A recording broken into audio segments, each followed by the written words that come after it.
मैं चोरी चोरी आऊं और दिल में तेरे बस जाऊं हूँ और दिल में तेरे बस जाऊं।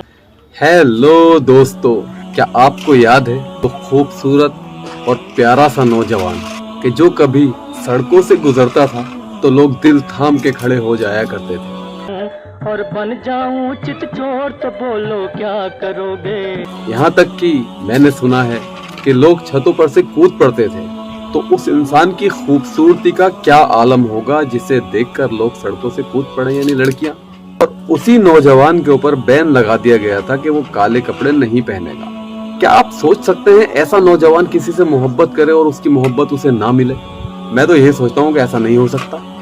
वो किसी से मोहब्बत करे और कोई उसकी मोहब्बत को ठुकरा दे, ये नामुमकिन है। लेकिन मेरे दोस्तों, हमारे चाहने से कुछ नहीं होता। ये जो मेरा हाथ है ना, इसके बीच में ये लकीरें दिख रही होंगी आपको।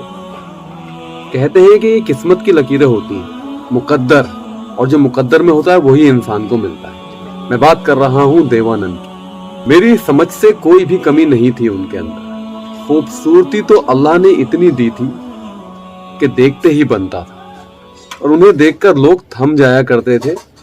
फिर चाहे वो सिल्वर स्क्रीन का पर्दा हो, यानी सिनेमा हॉल, या फिर वो गलियां हो मुंबई की जहां पर वो चला करते थे। ऐसे खूबसूरत नौजवान को देखने के लिए लोग थम जाया करते थे। उस वक्त जब लोगों को पहनने ओढ़ने का तमीज भी नहीं था, देवानंद साहब का स्टाइल आइकॉनिक था।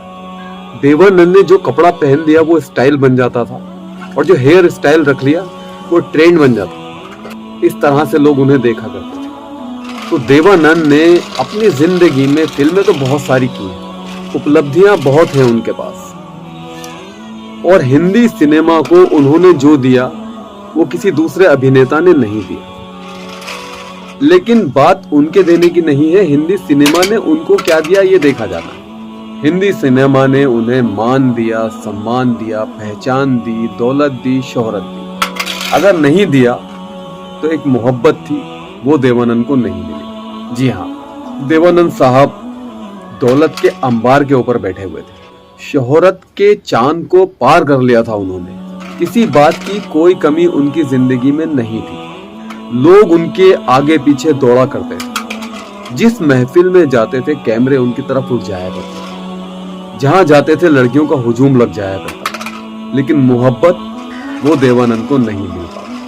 देव साहब के जमाने की एक सुप्रसिद्ध अभिनेत्री जिनका नाम सुरैया था, सुरैया से देवानंद बेहिसाब मोहब्बत करते थे।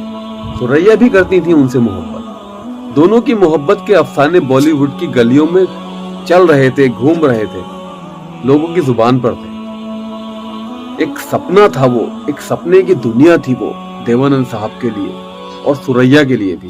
क्योंकि अगर सुरैया खूबसूरत थी तो देवानंद भी कुछ कम नहीं थे। उनके सपने भी लाखों करोड़ों लड़कियां देखा करती थी। फिर हो गया जो होना था, दोनों में मोहब्बत हुई, मोहब्बत परवान चढ़ी। इस मोहब्बत के बीच में दिलीप कुमार भी आए। दिलीप कुमार और देवानंद एक वक्त में काफी अच्छे दोस्त हुआ करते थे। दोनों एक दूसरे के फिल्म के सेट्स पर आया करते थे, जाया करते थे, मिला करते थे पार्टीज वगैरह में। तो बहुत अच्छी तरह से एक दूसरे के साथ पेश आया करते थे। लेकिन दोस्त, मोहब्बत बड़ी जालिम चीज होती है। मोहब्बत ने ही देवानंद को दिलीप कुमार से दूर कर दिया, सुरैया की मोहब्बत ने। लेकिन फिर भी देवानंद साहब सुरैया को हासिल नहीं कर पाए। ये थी जालिम किस्मत। किस्मत ने देवानंद को सुरैया से नहीं मिलने दिया। इंतजार भी किया देव साहब ने। सुरैया भी मजबूर थी अपनी जगह। उनके घर वालों को ये रिश्ता पसंद नहीं था, और घर वालों की जिद के आगे सुरैया ने अपनी मोहब्बत की कुर्बानी दे दी। और देवानंद तमाम उम्र एक लंबे इंतजार के लिए रह गए। ऐसा इंसान जिसके पास सब कुछ था, उसने मोहब्बत की और उसकी मोहब्बत नाकाम हो गई। किसकी वजह से? किस्मत की वजह से।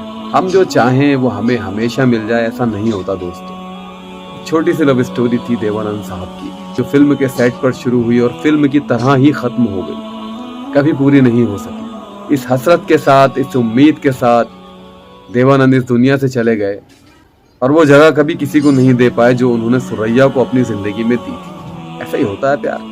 तो ये छोटा सा वाकया जिसमें तथ्यों की कमी है, क्योंकि वक्त ज्यादा नहीं है।